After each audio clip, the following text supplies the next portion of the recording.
Pilipinas, una sa ating mga balita.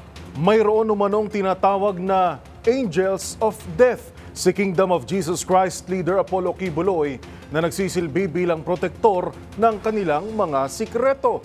Ayon sa isang police official sa Davao, ito raw ang tumitira sa mga nagsisiwalat ng mga sikreto ng Kingdom of Jesus Christ at ng pastor. Narito ang buong report ni Kyle Bulyas. Mayroong mga protektor ang leader ng Kingdom of Jesus Christ na si Pastor Apollo Quiboloy na siyang tagapagtago ng mga sikreto ng kanilang pastoral. Ito ang inihayag ni Davao City Police Chief Colonel Hansel Marantan kaugnay ng mga naglutangang biktima umano ng kahalayan ni Quiboloy. Sabi ni Marantan, tinatawag ang mga ito na Angels of Death na mga umano'y assassin na siyang tumatarget sa mga nagsisiwalat na kanilang sikreto kasama na ang kanilang mga kaanak. Kabilang umano sa grupo ang mga dating miyembro ng Philippine National Police at Armed Forces of the Philippines. Ang pagkakaalam ko sila, it can be a combination of both active and non-members of the security forces. Yung security members, sila yung mga yung mga members of the Angels of Death. Meron akong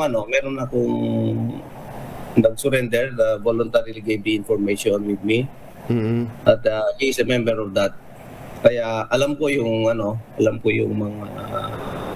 sort of the dynamics of the members of death of Pastor Quiboloy. Isa sa mga iniingatang sikreto umano ng Angels of Death ay ang inner circle at innermost circle ng pastoral ng KOJC.